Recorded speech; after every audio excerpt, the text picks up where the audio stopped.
All right. I'm Lori Lewis, and of course, with me is my special guest, live from Chicago, John Conenna. Howdy, John.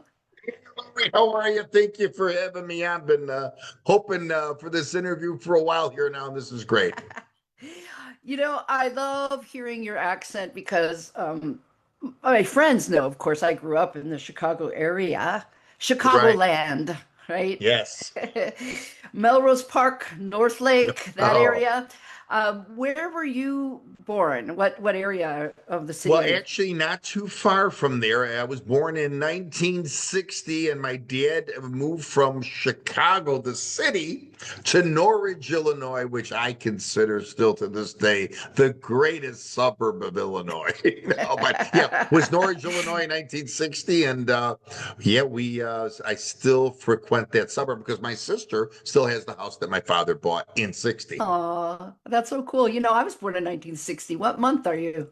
Okay, well, I start the year January 1st, 1960. I'm a New Year's baby. Yeah. And I was the Oh, 259th baby born that year in Chicago. so okay, I'm July, by the way. I just had my birthday. So we're going to talk about a lot of fun stuff. We're going to talk Sure. Chicago. We're going to talk Chicago sports, Oh, yeah, for especially, sure. Mhm. right? Without a And doubt. and food. And you're Okay, oh, yeah, for Italian. sure.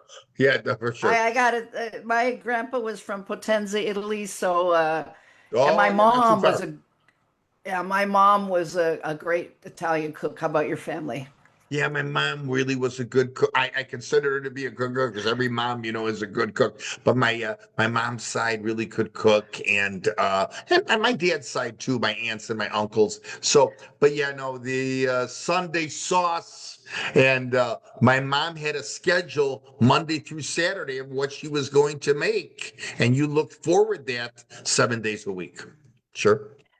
Among other things, you have a family tradition, family business. Tell us Yes. a little bit about that Well, my before we dad. get into other stuff. Yeah. Yeah, for sure. Thank you, Lori. My dad comes to the United States in the mid 40s, very young. And in 1948, he comes here and he goes to work for a bank at the time was called Mid City National Bank. And what my dad was doing during his banking days at night, he was an accountant and he would do taxes and he would do translations for Italian people that didn't understand. He would do land trusts and stuff like that. What was happening was, since he was kind of this jack of all trades type of person, he rented a small office in Chicago. And what would happen, people would come and say, Vincent or Vincenzo was my father's name, Vincenzo Conenna. He would say, Vincenzo, we need to go to Italy. Do you know a good Italian travel agent? So my dad would farm this out to a couple that he knew, and they would pay him a small commission for giving them the client, like Lori Lewis. Okay. So what would happen next was he built this clientele. Well, one day he comes from the bank and tells my mother in 1968, I'm leaving the bank. And my mother goes, for what? And she goes, I'm going to open up a travel agency. It's been my dream since I came to the United States. I thought my mom was going to have a heart attack because here he was this auditor at a bank and then became vice president of MB Financial. And now he decides that's it. He's going to go and open up this travel agency and call it through some help from some neighbors. We put a bunch of names in the hat. My sister Nancy picked the name Venus Travel, threw it in the hat, and a little 5-year-old girl, he says, we're going to get a 5-year-old girl down the block in Norwich to pick the names out of a hat, and she picked Venus Travel. And that's how it starts, December 1st, 1968. What was your mom's first name? My mom's first name was Elisabetta, but we used to call her Isa. And I want to fast forward to something, Lori, that both of my kids touched my heart recently. I have a son named Vincent, who I named after my father, and I have a daughter named Juliana, who lives in Michigan, and Vincent lives here in Illinois. Vincent named his first, the son. He has a daughter named Angela Romana, and then he has a son named Vincenzo after my father. And then my daughter in Michigan, her firstborn was a baby girl, and she named her Elisabetta, but they call her Isa.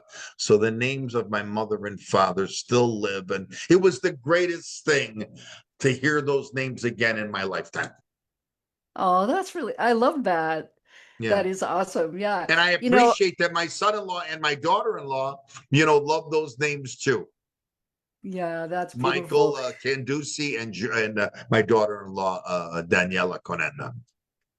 Okay, we've got a lot to talk about actually, because you're in the Illinois Hockey Hall of Fame. Yes, Wow. yes, yeah. And also, you have your own podcast. What's the name of your podcast? The name of the podcast is called A Conversation with John Conenna. So I get teased about it a lot of times from friends, family, uh, my kids, my wife. They always say, A Conversation with John Conenna. Who do you think you are, Dan Rather? So You could but no, be. I called it A Conversation with John Conenna, and it's been going really, really at a good pace. And like I says, when I talked to you a few weeks back, you are a motivating factor itself, meaning you're doing a great job, and you remind me so much of me.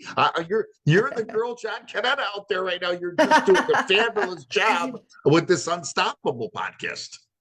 I love it, and coming from radio, it's really fun to develop these different projects. And I love Sure. connecting with other podcasters, Yeah, that's and great. especially you talk a lot about sports, and I've kind of gone back and rediscovered that in my life. I went through music and radio, and then I became an opera singer, professional, and um, in recent years, I went back to well, not back to, I started martial arts and I'm still doing it at 65. So I have particular interest in your love of sports and all the people that you're interviewing. Tell me some of the people you've had on recently, because you've had some great guests. Yeah, thank you, Lori, for that. Lori, I'll never forget how it starts in the sense of we were just going after, the average Joe, John Conenna, or Lori Lewis, and just the average person, but to get a good interview. And then one day I interviewed a gentleman who wrote a book about the 1969 Chicago Cubs. His name is George Castle. And actually, George was the editor of the book. So I called him up. I go, George, my name is John Conenna. I follow you. The 69 book came out. And he says, well, yeah, he goes, I would like you to come on. So a day later, the phone rings. And he says, John, I'm not canceling. I'm just calling to tell you, would you like someone else to come on with me who really is the author?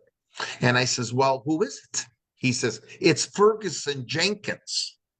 Well, if you could see my face, if you remember the old Jackie Gleason show, I Oh, was like yeah. humming Ferguson Jenkins, the Cy Young Hall of Fame baseball player. And he was our really first breakthrough with this George Castle. And then the next thing you know, I was starting to get calls from other people like Mark Giangreco, who was a big sports announcer here in the city, Rob Johnson, who did the 10 o'clock news, Diane Burns. It just really started to take off from that one saying yes that I would love to have Mr. Jenkins on. Yeah. My husband and I like to use this app called Cameo, Okay. and you just pay a little fee, sometimes a big fee, like if you want Emmett Smith or something, you got to pay Yeah. $800. But he got me one from Fergie Jenkins a few years ago, and I'm Oh, telling you, when I watched it, I was laughing and crying at the same time. He took a video of me watching it because there's nothing that touches my heart like those Cubs from my childhood. It's oh, like, yeah. you'll So never how forget him, thrilling. Lori. Yeah. Oh, how thrilling that you got to do that. So is that still up? Is that on YouTube? People can find Yeah, you that? could still see it on YouTube and Yeah. also on Spotify. And it was just a great feeling. And talk about Cameo. I don't know, Art, do you follow a little bit of hockey? A little bit. I mean, I knew a little bit about Yeah, the well, there was a Blackhawks growing up. gentleman Yeah. for my I think it was my 63rd birthday 2 years ago. There was a gentleman, my daughter and my son-in-law, Mike and Juliana, reached out with my daughter-in-law Daniela and my son Vince, reached out to the great Marcel Dion, who played for the Los Angeles Kings. And they go, Dad, remember the phone's gonna ring New Year's Day. And I picked up the phone and it was the cameo, like you said, the cameo. And he came on and he says, John, it's Marcel. We have something in common. He starts it like this, Lori. I'm in the Hall of Fame. You're in the Hall of Fame. And I was in tears of joy, like you said. And and I wound up emailing him and getting him on the podcast 2 weeks later. That is so fun. Yeah. Oh, okay. So you touched on the Hall of Fame. So now we got to go back there. There's so many paths we can go down here, but Yeah. you're in the Illinois Hockey Hall of Fame. Tell us a little bit. Did you start playing when you were a little kid in Chicago? Yes, I did. I played street hockey in the beginning, and this was from like 1967 to 1969. There was a lot of older boys in my neighborhood, and one who was my dear friend who passed away 2 years ago. I'd like to mention him on here, Don Chohan. We lived on the same block in Norwich, and he said to me, I would watch them from the living room window. And of course, I had this Italian mother that didn't want me to play hockey. You're going to get hurt. It's too cold. You're going to get a sore throat. All the excuses of an Italian mother. Well, one afternoon, I says, Mom, can I just go out for a few minutes? And this gentleman, Don Chohan, came up to me and he says, do you know how to play? And I go, I could try. I go, but I don't even have a stick. And I went and he says, go over there where that net is and you're going to be the goalie for today. And I wound up being the goalie. And I really enjoyed it. I really liked it. We started to play ice hockey then. He taught me how to skate when I was 8 years old. We would go to ponds in Illinois and skate. And then, of course, this legendary goaltender came to Chicago, Tony Esposito. And everybody and their brother wanted to be Tony Esposito, besides the great Bobby Hall and Stan Mikita. And from there, I played high school hockey. I played travel hockey. I played high school hockey. I went to Loyola University. I played for the team there. And then I got into coaching. And it was just from that day and my friend Don Chohan, it took off. And the passion for this sport was unbelievable for basically from 9 years old till I was 49 years old. Wow. So you had a nickname too as a player. Tell us that. Yeah, well, and again, it was in the town of Norwich, Harwood Heights, and we had a great coach, and he passed, and I still think about him every day. His name was Stan Giallo, and a goalie had gotten hurt, and my father did not want me to play ice hockey in the village because he just said it was too expensive. At the time, it was a mere $45 a year to play hockey, 45. But my dad would say to me, it takes me about 10 income taxes to make $45, meaning people's preparing taxes for people. Well, the goalie had broke his leg. And my friend Don called me up because our goalie broke his leg. And I want to talk to your dad. I know even though you're not in the league, you're the better goalie. So he went up to this Mr. Stan Giallo and he says, Stan, I can get us a goalie. He goes, well, we need a goalie. Otherwise, I have to use one of you guys to play goalie. He goes, my neighbor is a great goalie. And I was just skating on ponds. He looked at him, Lori, and he says, Don, this better work or you're off the team. I never heard of this kid, John Conenna. Who is he? He's obscure. Did you make him up? Is he something out of the Wizard of Oz? Because I've never heard of this. And I played a couple games for them. And he came to my house, rang the doorbell, and told my father, Mr. Conenna, he said, he was Italian also. What seems to be the problem that John cannot play in this league? And my father now downplayed because he didn't want to look like the cheap Italian. And says, well, his schooling, he's a little behind in school and everything else. He goes, we'll give you a break. We'll make it $30, but we want your son. And he Oh, says, I just want you to know, he says, your son is the Norwich Wonder. And my dad just looked at Love him it. and said, I don't know anything about sports, but I'll believe it when I see it. So it was, I mean, I could talk hours about this Don Chohan, my friend, and Stan Giala, who was a great coach in Harwood Heights, in Norwich. Yeah. So did you remain a goalie? Yeah, I remained a goalie till yeah, right through college. I played a couple of years at Loyola. I did get cut my sophomore year. I had injured my knee my senior year of high school, and I had an operation, a pretty serious operation. In those days, there was no Mm, lipo, all this, and you're out in a day and you're walking and you're running. I had a cast on for a year. I had torn a main ligament in my knee, and in those days, mm. they would cast you. So I never forget when the cast came off and I went to some kind of rehab. I remember the doctor telling Lori, my father, he goes, Vincenzo, this boy has so many miles left to that leg. And I do not recommend that he plays anymore. Well, I got picked in this kind of like little Illinois draft that they had at the time, Loyola, to play at Loyola University. And Loyola University was a school of basically, I went there for broadcast journalism, what me and you are doing. But my father says, you're not going to Loyola to play hockey. You're going to Loyola to give a major, you have a study, otherwise, he says, this is a waste of time. Wow. Well, I only played in like 6 games in 2 years. And I remember another great coach, his name was Jerry Pfeiffer, said to me, John, I love you like a son, but your skills have eroded and the leg is not the leg that it was 2 years ago. I Mm. would cut you if you tried out. So, but he says, I want you to remain as a coach. So I wound up coaching for my old high school. I was the goalie coach for my old high school for 2 years. And then I got Cool. involved with a travel club called the Northwest Chargers, which I was a coach there for about 10 years. I coached a high school here in Schaumburg, Conant High School for another 10. And I coached the last 2 years of my career at DePaul University downtown. That is so fun. No, when we were kids, I don't think kids were playing hockey.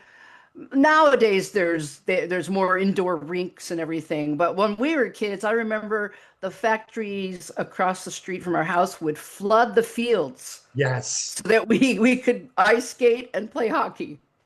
Right, right. I mean, a different time, Lori. Now there's rinks everywhere. You would look for a patch of ice just to skate on. So you just gave me goosebumps. Yeah, for Yeah. that, for sure. Yeah. Yeah, and of course we played, here's another thing, and we're not done with the hockey thing yet, but the 16-inch softball. Oh, We would which I'm a play part of. that Yeah. in the middle of the street, you know? Oh yeah. What a sport. One of the greatest sports to come out of Chicago, Chicago 16 inch. And I want to get back to the hockey.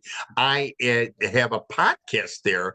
I'm for the Chicago 16 inch softball Hall of Fame, which is, I'm on the board there here in Chicago.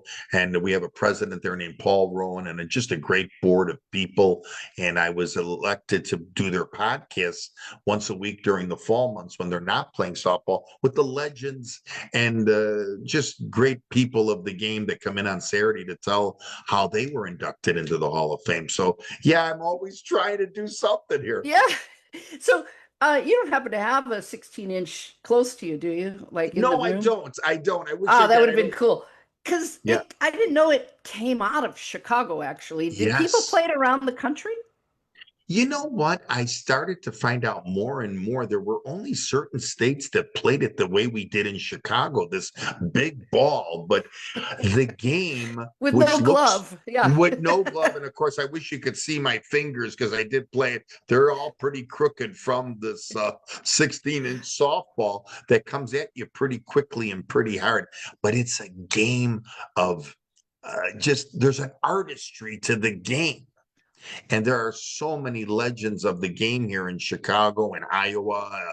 Just a great game to be played, and it's really Chicago's game, and something that I always played. That and hockey, I always played. Okay, we'll put a bookmark there. Let's go back. I gotta ask you, how did you end up in the Hockey Hall of Fame? Tell us more of your Well, journey.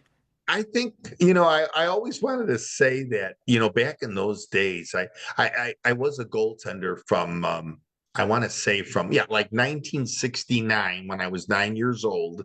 I put on my first set of goalie pads till 1981, 82 at Loyola.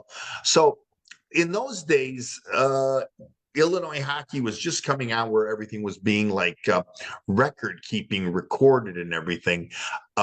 So I always wanted to go in as a player, but I did go in as a coach. And I don't know, I really felt like I saw the game, Lori, from that position. I could see who was working and who wasn't working. And I kind of developed a thing where, I what I wanted players to do. I wasn't this X and O's coach, but I was pretty much a motivator and everything else. And I really felt like I got the best out of my players through the system that I was throwing at them. And when I got to travel hockey, to coach travel hockey here in Rolling Meadows, I was approached by a couple of gentlemen, a gentleman named Dick Glass and a gentleman named Tim Mueller, who's been coaching for over 55 years in the state of Illinois. I was given a travel team, and this travel team was basically 5 nights a week. And then I took a chance where the high school had contacted me where I live in Schaumburg, Elk Grove, to kind of rejuvenate their program. And I really felt that put me on the map of doing, things like that. With the team had just had a bad culture. The high Mm. school team had a bad culture, and I kind of changed the culture of the high school team. And those 10 years were special because no one had coached that long at that high school. And I think they saw that, there was a lot of a work ethic that it went involved in this, and kind of put my name on the map, I'd have to say. Did you have players that went on and played in college and semi-pro and pro? Yes, yes. Matter of fact, uh, it's a great story. And then my son, of course, a tribute to my son Vincent, played for me in the high school ranks. And then I've had so many players that went on to play college. I have one special player here in this town. His name was Mike Raporto, who was basically 4'9", 5 feet tall, and became the captain at Northern Illinois. And before I came along, no one gave him a chance to play the game. And I told Wow. them that I would. And it's one of the greatest stories ever to come out of this town, of this Schaumburg Elk Grove. He believed, I made him believe that he could do this. And it took off for this gentleman. But yeah, like again, I had players like my son. I had a player named Pete Messina that just was incredible. Mike Raporto, some of the greatest goalies here that guy coached. It was just a passionate time for me to take a team and change the culture of the team. Wow. Who are some, just for a fun thing, who are some of your favorite best players out of the Chicago Blackhawks? Like from the beginning to the end. Yeah. Like I said, it was 1969. Lauren, thank you for asking this question, because it was like 1969, and when I saw Tony Esposito for the first time, who was this great goaltender, um, I wanted to be Tony Esposito in the worst way. It was just a dream, a passion. I tried to emulate him in my basement. It was just amazing, amazing to see this man. I saw another great goalie named Glenn Hall, who was before Tony Esposito, another great goaltender. There was nothing like the great Stan Mikita here in Chicago, a forward. The man had hands like butter and knew the game like no other. And then, of course, we have a legendary player here that still, I think, to this day could play the game today, and that was the great Bobby Hull. But just so Yeah. many great players when I was growing up, just in this town alone. But if I had to name four, it would be Esposito, Tony Esposito, Glenn Hall, and of course Stan Mikita and Bobby Hull. And Stan and Tony are in my heart. I don't think a day doesn't go by where I don't tell a story about Stan Mikita or Tony Esposito. Wow, that is so fun. I mean, and Yeah. again, it's like those people from your childhood.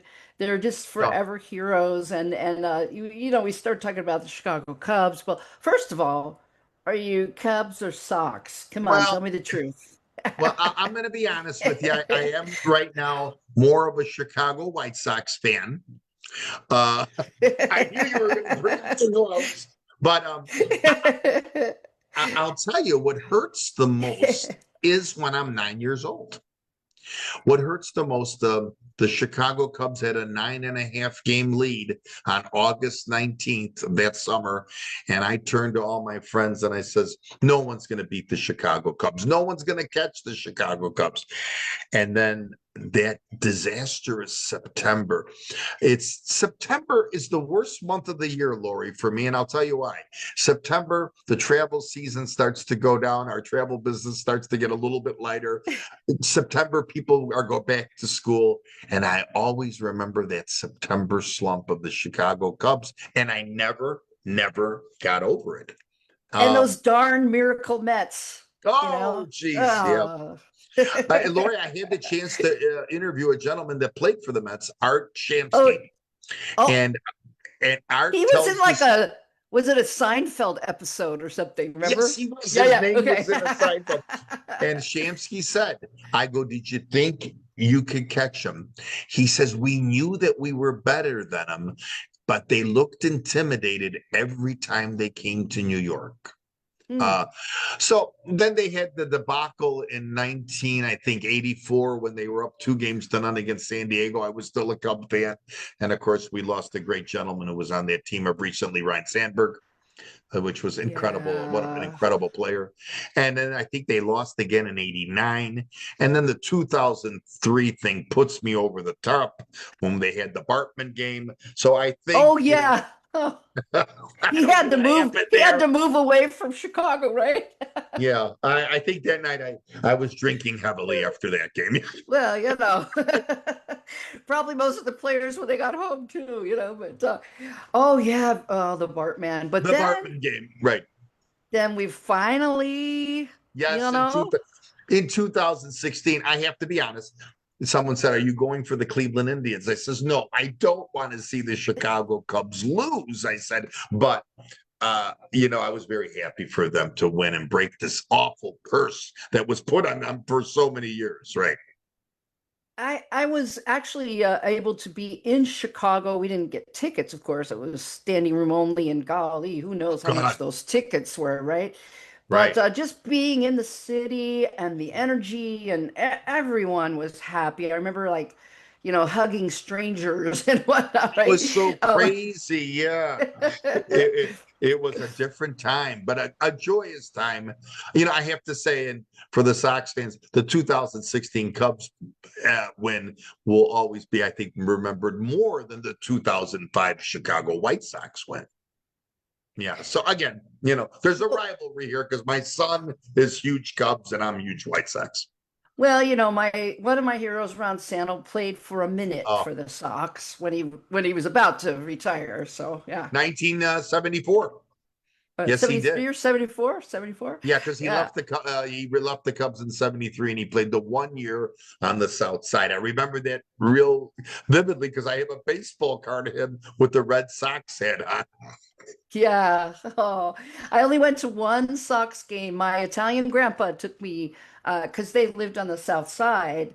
And you know, so I have a memory of going there one time, but I felt like I was cheating or something. It was really weird. Okay, well, you're honest. Oh God. All right. Are you a Chicago football fan? Were you a Bears fan? Yes, I am. I am a Bears fan. I mean, and of course, that's another organization. Of course, that it took some time till 1985, 86 when they won their Super Bowl.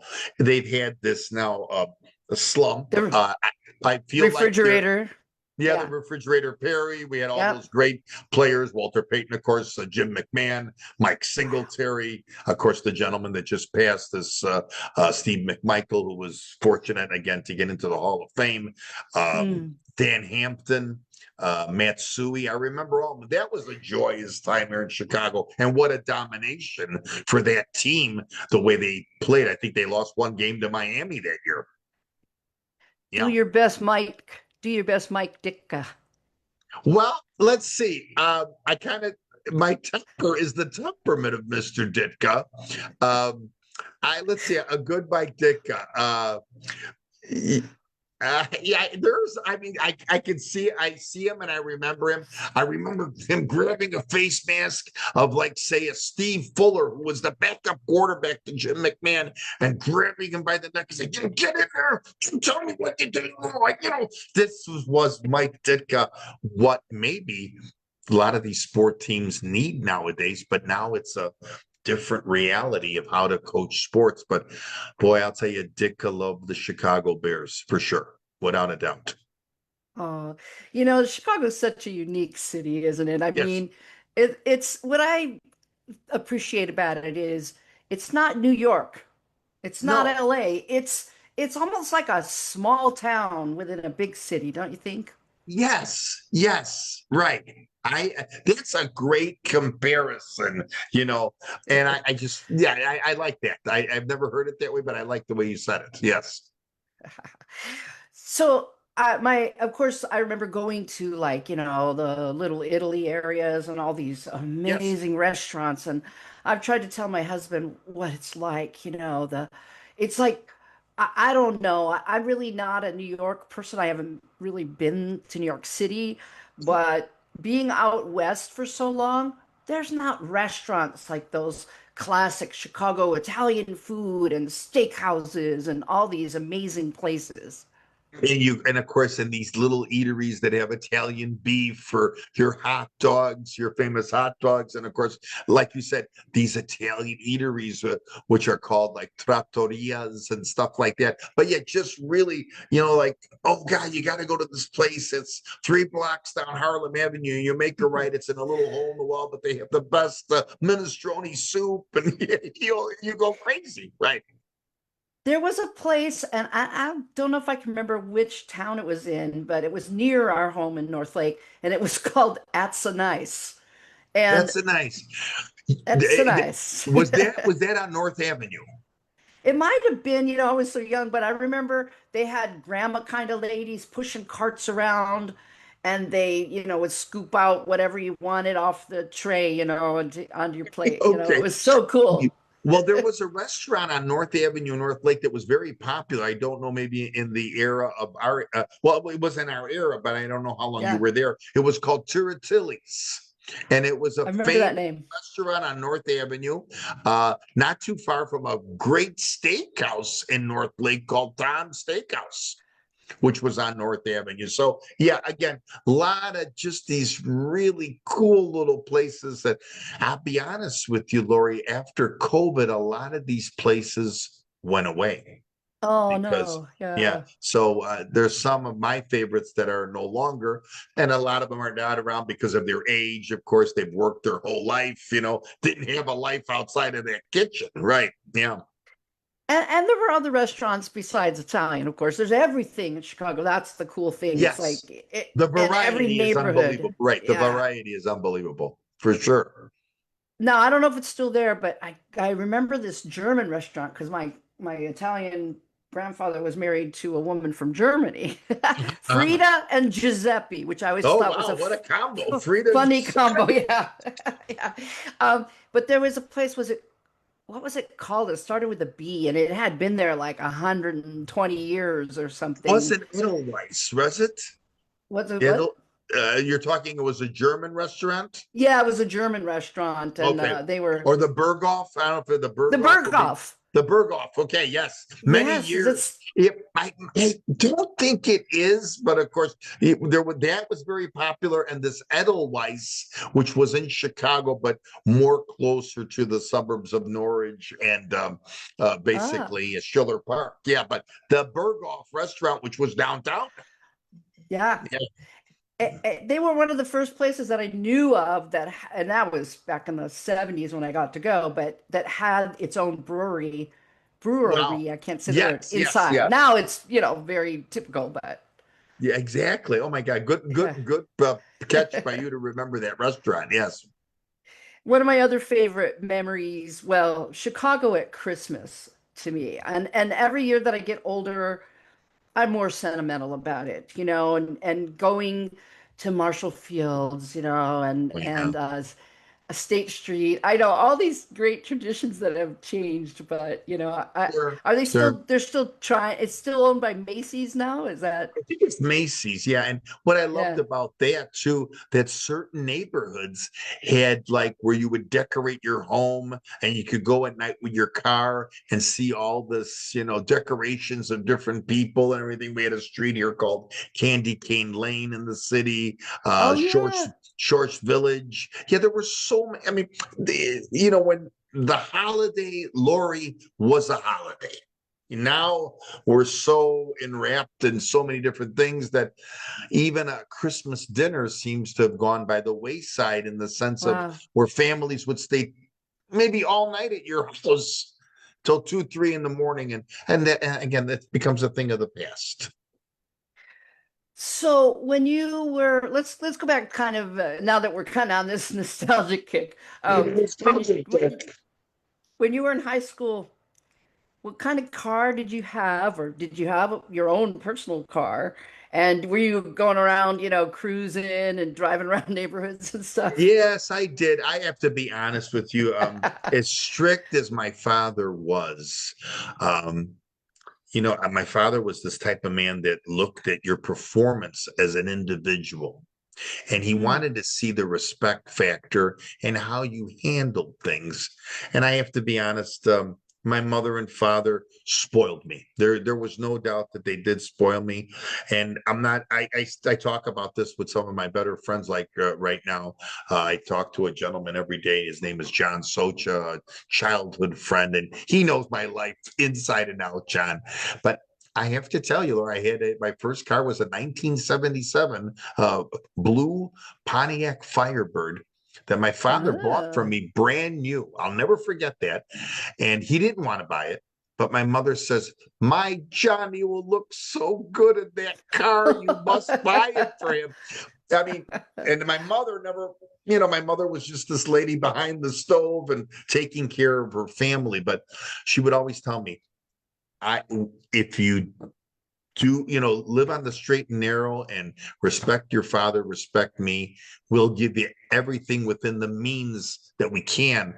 But I have to Ah. tell you, they were great to me in the cars because then my senior year, he asked me, what would you like, a party or would you like to go to Italy for a vacation? And I said, how about another car? I think he wanted to throw me out of the house. And he did. Yeah. But again, um, I felt like I was spoiled, but I didn't abuse being spoiled. I respected my parents, by doing what they told me. Of course, working in the family business, and he saw that. As much as he wasn't a rewarding man, he saw that about me. He saw that, okay, he has this work ethic of every day. He knows that he's got to open this place. He has to respect clients. He knows that if I tell him at the last minute, you have to work because someone's not coming in. So I think Hmm. that was my reward, and this is how he rewarded me. So a day doesn't go by where I don't talk about both of them.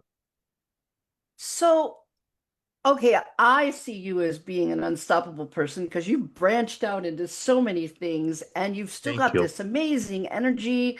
And I see you reaching out and getting all these amazing guests on your podcast. Um, what makes you unstoppable? And who in your life were you most inspired by? Was it your parents? Was it a coach? Who first comes to your mind?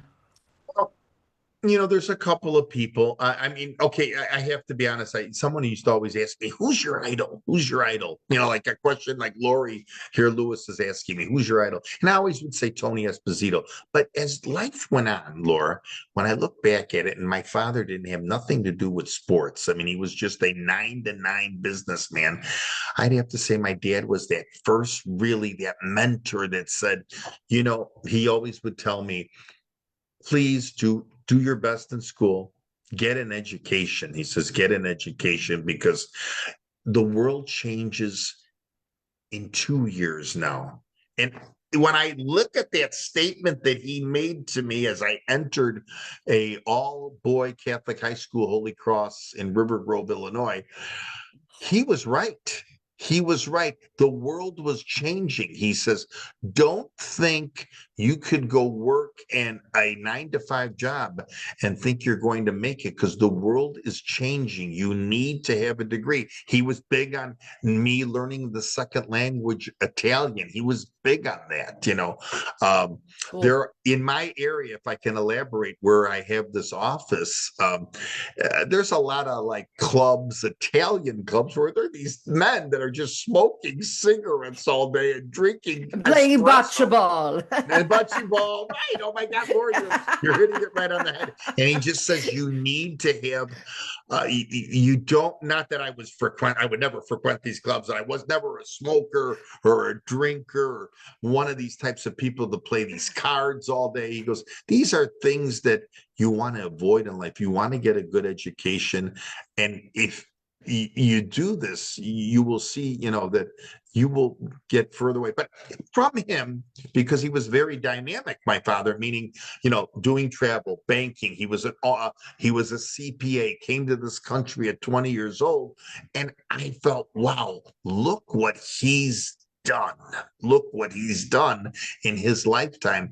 But yeah, I'm always looking to do something. I know he wanted me to be a lawyer, and that's something that still paddles with my mind a lot because he was happy, but he never gave you, Laura, that he gave us the confidence, but he never said, okay, you did a great job, don't worry about it, that's it, it's over. He wanted you to strive To do to more. be Wow. to do more, you know, to do more. So here I'm going to get some closing thoughts from you then. We are now in a world that is in huge upheaval thanks to this artificial intelligence, AI. What do you think about that? And what would you tell young people? Because there are a lot of people afraid. Young people are very feeling very kind of hopeless right now. What are your thoughts on that, and what can you give us? You know, Laura, again, I feel like with this AI in the last year, it's again, it does remind me of the advent of the internet when it came out. Matter of fact, the gentleman who is the editor of my podcast, his name is Marco Fiorante. He has a company called Generate. Which is part of AI. And he now has told me something just like when my travel business was changing, that AI, there's no recourse. Everybody has to get used to this. This is our future. But you said it correctly. It is scary. I don't know how a teacher teaches anymore, knowing that someone could have a paper done by an AI in artificial intelligence in 2 minutes. Somebody Mm. told me the other day, you know, John, you could do a brochure of Italy with AI. They'll do it in 3 minutes. What now is the value of us going to the school? I mean, for me, going to a library when I was in college, it was work, but it was work. And when you accomplished that work, you felt pretty good about it. You were like, wow, you know, I did it. I got it. Now I got to write this paper. And you were handwriting a paper and then typing it on a typewriter. The future, I don't know. I mean, I have to say, can the younger set adapt? Well, I think the younger set can adapt. Can the John Conennas and the Lori Lewises adapt in their 60s and 70s?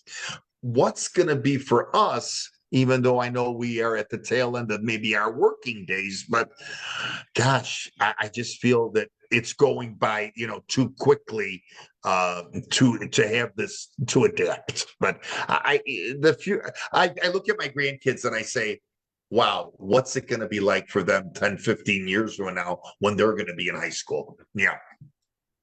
I like what my husband always reminds me. It's like during, say, 1929, the stock market crash. it really did affect a lot of people, but Sure. there were also people who were creative and, figured out a way, and they figured out a way to make even more money. But um, that's so I think you have to be creative Sure. and, you have to kind of accept what's going on and use it to your advantage. But I still think what's really important is the human connection. Like, it's never going to replace conversations like you and I have had. No. Well, when you bring up 1929 and the stock market and everything else, that was a critical time in this country, meaning this, we had more, I feel like we had the immigrants that came here to work, and now they come here to this country because they say, wow, here's this land of opportunity, and that happens. And wow, it had to have been, I know me and you are not part of it because we weren't around yet, but it had to be a struggle. Like you said, you almost had to reinvent yourself coming to this country. If you were Irish, Italian, Spanish, whatever the language you were speaking, now you had to figure out, how are you going to put food on the table after this dramatic event? So we did it before, and I think we can do it again, Right, So, um, exactly. all right, well, let's touch on your travel business again as we're wrapping up. If somebody wants to plan let's say, even a weekend trip to Chicago, what would you recommend would be really fun for them to do? If they Say were they have coming to 2 days. Yeah, if they were coming to Chicago, which has kind of been now a little bit of an eyesore in the sense of, because we have a beautiful downtown, not to mention all the things that are going on, because we don't want to make this a political religious thing. But uh, of course, the downtown part is the heart of the city, and there are so many things to see besides the buildings, the events. Our lakefront is beautiful, and of course, what we had touched on earlier, the restaurants here in the city. And we still to this day get people that come for events here, singers and everything else. And I still think that Chicago is underrated for its plays because, of course, New York getting the top billing, like things that are at the Ed Sullivan Theater, or downtown Manhattan. We've had some unbelievable plays here in the city that have ran for weeks on end. So I just hope, if somebody is coming to Chicago, and they want to just stay in downtown on our beautiful Michigan Avenue, the Magnificent Mile, it's the place to be. We've had some hardships since COVID, but I would say downtown, nice hotel, nice places to eat, and of course, The catch a nice, museums, and the museums, and world our class. Yeah. world class, right? Unbelievable. And I still feel, Laura, that because we are if we could still use the term of the 1970s, we still are the second city, or whatever. But Chicago is a place that I think, and I hope every day, that this thing that we're in, this little funk, changes, right? Because we were people to go downtown once a month, myself and my family. Yeah. So I'm going to put all your links underneath this interview so people can find you. And I know you have so much more to your story, but thanks for spending this time with us. It was a fun conversation. I really Oh no, appreciated it. this was listen, I love what you're doing with the Unstoppable. This is great. And you're really the go-getter with this, because I see what you're doing. And like I says, I've never been afraid to, again, the approach that I have with my podcast is this, and I just hate the Debbie Downer person. Like somebody said, I interviewed a lovely lady the other day, a young girl, very vibrant, reminded me of my daughter.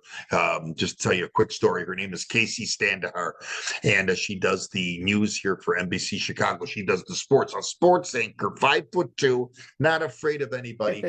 And I asked her, and she says, "Mr. Conenna," she goes. And when she said Mr. Conenna, I was like, "What?" She says, "What made you ask me?" I go, "Just your demeanor." She goes, "Did you think I would say yes?" I go, "If you would have said no, that's the worst thing you would have said to me."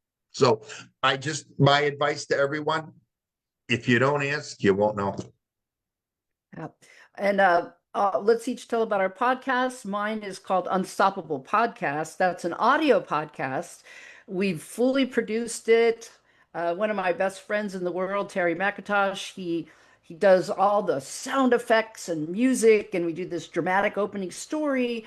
And then I interview a guest that goes with the topic, and it's about unstoppable women in sports, historical and current. And tell us about yours. And mine is a conversation with John Conenna, and I will interview pretty much anybody that has a story to tell. I mean, and it looks like it's been more of a theme of authors. A lot of ex-athletes. I've had some lawyers on here, just people of interest.